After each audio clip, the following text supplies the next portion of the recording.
Komunitas Tombo Hati itu terbentuk pada tanggal 3 Agustus 1996. Pembentukan komunitas Tombo Hati atau saya sebut KTA itu melalui satu proses yang cukup panjang sejak tahun 84. Jadi proses pendiriannya itu melewati satu pergulatan pemikiran, melalui satu pergulatan hati yang cukup lama, yang cukup panjang, sekitar 12 tahun. Nah, kenapa kok cukup panjang? Karena komunitas Tombo Hati itu adalah komunitas teater umum.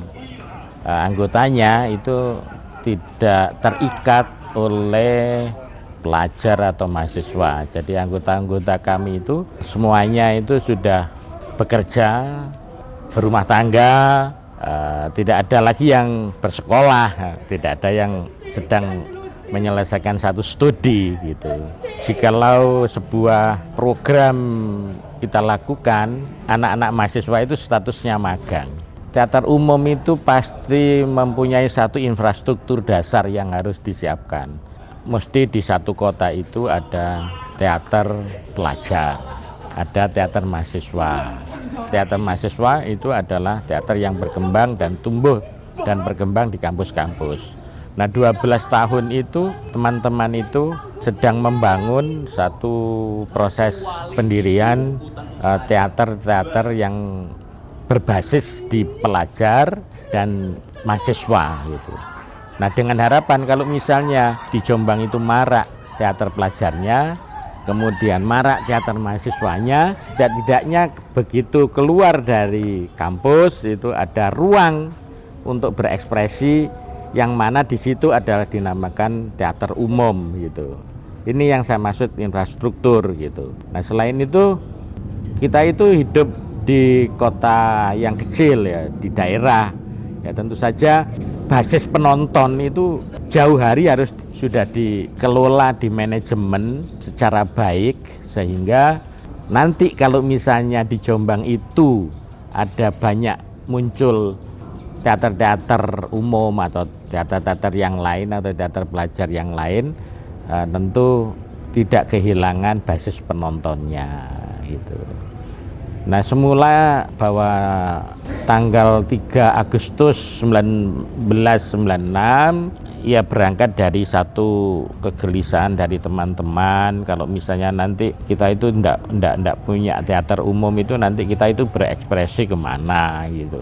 Maka disitulah teman-teman akhirnya sepakat untuk mendirikan satu komunitas yang namanya Komunitas Tombo Hati, pengobat hati gitu. Nah, satuan motifnya apa? Satuan motifnya teman-teman bergabung di KTA itu yang pertama adalah aktualisasi pribadi. Kalau menurut Maslow itu kan merupakan satu kebutuhan yang paling puncak ya selain beragama. Teorinya Maslow itu kan selain beragama adalah berkesenian gitu. Jadi berkesenian dan beragama, terus kemudian mengekspresikan dirinya itu termasuk hal yang berkaitan dengan aktualisasi pribadi. Yang kedua adalah kita ingin membangun satu basis teater di Jombang, terutama yang sustainable. Ada teater pelajar, SD, teater anak-anak, ada teater SMP, ada teater SMA, ada teater mahasiswa, ada teater umum gitu. Jadi kita ingin menjaga seperti itu. Nah, pendirian KTA itu anggotanya adalah tentu kita bersifat terbuka. Jadi anggota kita itu adalah multikultural gitu. Dari aspek mereka lahir dari berbagai macam suku, kemudian pekerjaan, kemudian latar belakang pendidikan dan sebagainya gitu. Sehingga anggota-anggota kami itu ada yang penjaga sekolah, ada guru, ada dosen, ada pegawai Pemda, ada aparat kepolisian, ada juga wira swasta, ada tukang batu, ada kuli, ada tukang listrik, ada pelayanan jasa seperti jasa dekor macam-macam. Jadi gitu. Jadi sebagai satu komunitas teater di Jombang itu, kami sebenarnya tidak mengharuskan bahwa oh tahun ini harus pentas, oh tahun ini harus pentas apa, oh tahun depan harus pentas apa, tapi berkeharusan untuk memproduksi sebuah karya. Intinya begitu saja. Jadi tidak ada yang spesial sebenarnya untuk satu proyek penggarapan Darpana ini. Jadi ya ini memang satu kelaziman bahwa kami sebagai sebuah komunitas ya memang harus produksi begitu. Nah, ini menjadi agak lain begitu karena memang sudah hampir kurang lebih sekitar 6-7 tahunan kami memang tidak produksi. Covid, kemudian pasca Covid itu kami memang tidak produksi sama sekali. Sebelumnya ya memang kami tiap tahun pasti produksi begitu. Sebagai komunitas itu kami sudah menasbihkan bahwa kami itu bukan komunitas sutradara. Artinya begini, penggarapan kami itu memang basisnya bukan teater sutradara. Jadi teater kami itu adalah teater aktor. Lebih basis lagi bahwa siapapun berhak dan sebenarnya wajib untuk menjadi sutradara. Nah, soal kredo komunitas Tombahati itu adalah kita ingin menciptakan satu bentuk teater yang fashionable dan isinya dialogis. Nah, soal kita ini sudah 29 tahun berdiri gitu. Kita itu sudah berhasil menciptakan produk sekitar 44 produk perform gitu. Kita itu tidak ingin mengerjakannya itu secara ukur-ukur gitu, yang asal pentas gitu. Kita tidak mau seperti itu gitu. Maka prosesnya itu tahapannya ya pasti diawali dengan satu riset, yang itu dilakukan cukup lama, berbulan-bulan, kemudian baru proses bedah naskah, mendiskusikan konsep penyutradaraannya, kemudian baru proses latihan gitu. Biasanya kita itu mengambil waktu sekitar 3 bulanan gitu. Nah, kemudian sumber penciptaan setiap produk itu adalah selalu berpijak pada budaya lokal. Jadi basisnya kita itu dalam hal konsep penggarapan itu sumber penciptaan, sumber ide berbasis lokalitas. Seperti besutan, pilodruk, seperti gambus misri. Jadi kita sangat concern pada potensi budaya yang tumbuh dan berkembang di Jombang, yang sekarang ini sudah tidak dikenal lagi oleh masyarakat Jombang. Darpana itu sebenarnya adalah dari bahasa Sanskerta, artinya cermin gitu. Dalam tradisi Hindu di India itu acara Darpana itu sebagai perangkat untuk upacara keagamaan.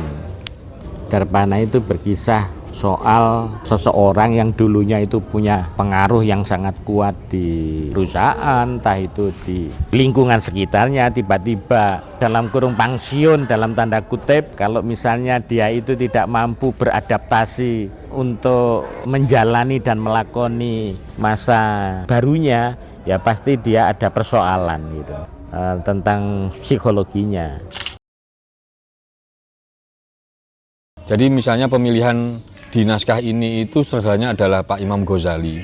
Tetapi sebelum-sebelumnya sutradaranya itu juga lain. Jadi ada nama-nama misalnya Mas Fandi Ahmad itu, kemudian Mas Alfi Rizko itu, dan teman-teman yang lain itu berhak dan wajib hukumnya untuk menjadi sutradara. Jadi kami memang mengklaim bahwa teater kami itu bukan teater sutradara, tapi memang teater aktor. Yang kedua soal penggarapan naskah Darpana ini. Kalau biasanya dalam satu produksi teater itu yang bikin naskah, kemudian yang mensutradarai, itu rata-rata sutradara sendiri. Tapi kami itu mencoba untuk bukan membagi tugas, tapi memang yaitu sebuah habit kami, kebiasaan kami. Oh, kamu yang bikin naskah, kemudian yang lain yang mensutradarai gitu. Nah, untuk penggarapan kali ini adaptasinya Mas Fandi Ahmad, kemudian di-create atau disodari oleh Pak Imam Ghazali. Nah, itu dalam satu proses penggarapan tentunya Jadi ada dua ide yang kemudian saling dipertemukan. Kira-kira itu ya, itu yang kemudian akhirnya membuat kami itu selalu belajar. Karena ada berbagai macam ide dan gagasan yang muncul di berbagai aspek di dalam proses penggarapan teater. Kira-kira begitu. Soal nanti kemudian secara konsep ini mau dibawa kemana, sebenarnya konsep kami itu adalah konsep yang berjalan sebenarnya. Jadi ini sampai hari ini itu kami sudah latihan itu sekitar 6-7 kali kalau nggak salah ya. Nah, di setiap latihan itu pasti muncul satu ide, satu gagasan, satu pembaruan-pembaruan. Nah, disitulah sebenarnya tradisi berteater kami. Gitu. Meskipun sebenarnya di awal penggarapan sebuah naskah itu kami sudah melakukan satu diskusi naskah, kemudian bedah naskah segala macam. Tetapi secara konsep begitu tidak permanen. Konsep itu masih berjalan terus sampai 1 detik sebelum pertunjukan. Itu adalah tradisi teater kami. Jadi 1 jam sebelum pertunjukan kalau misalnya ada satu gagasan yang sangat kuat dan itu mendukung satu pertunjukan itu, ya bisa jadi berubah gitu. Kira-kira itu. Tetapi begini, yang pasti bahwa di Darpana ini kalau kita semua bisa baca bahwa naskah ini adalah naskah adaptasi dari Pak Nano Riantiarno yang berjudul Maaf Maaf Maaf itu, secara jelas bahwa memang di situ adalah digambarkan bahwa ada tokoh Aryo yang memang mengalami post power syndrome lah, kira-kira begitu. Nah, itu deteksi awal kita terhadap naskah Maaf Maaf Maaf, kemudian diadaptasi oleh Mas Wandi sebagai lakon Darpana itu. Soal relate dan tidak relate dengan satu situasi dan suasana kebangsaan hari ini itu sebenarnya ya bagaimana kemudian post power syndrome itu ya juga bisa dialami oleh semua orang gitu. Tidak harus sebagai seorang pemimpin, tetapi kita sebagai manusia biasa pun sudah meninggalkan pekerjaan lama kita pun pasti akan terjadi itulah kira-kira. Sehingga Darpana ini sebenarnya kisah yang tematiknya itu adalah seorang tokoh yang sedang mengalami post power syndrome karena dulunya itu punya kedudukan dan pengaruh yang sangat kuat di masyarakat. Tetapi hidup pasti ada batasnya, ada masanya. Nah, ketika masanya sudah selesai, maka imajinasinya itu menjadi seorang yang kayak dulu ketika dia punya pengaruh itu. Pesan moralnya ya Darpana itu sebagai satu ruang dialogis untuk melakukan satu perenungan, kontemplasi, refleksi dalam rangka melakoni kehidupan sehari-hari. Teater itu harapannya akan menjadikan orang itu tercerahkan gitu, kira-kira begitu ya. Kita sebagai masyarakat mampu membaca, mampu melihat satu fenomena di mana seorang pemimpin itu yang mengalami yang gila kekuasaan, yang sudah tidak waktunya lagi misalnya memimpin begitu, tetapi masih bergendak untuk berkuasa dan seterusnya. Nah, dan itu kan sesuatu yang tidak baik kan begitu ya, kira-kira begitu. Nah, harapannya juga nanti penonton bisa menyikapinya dengan berbagai macam pula gitu.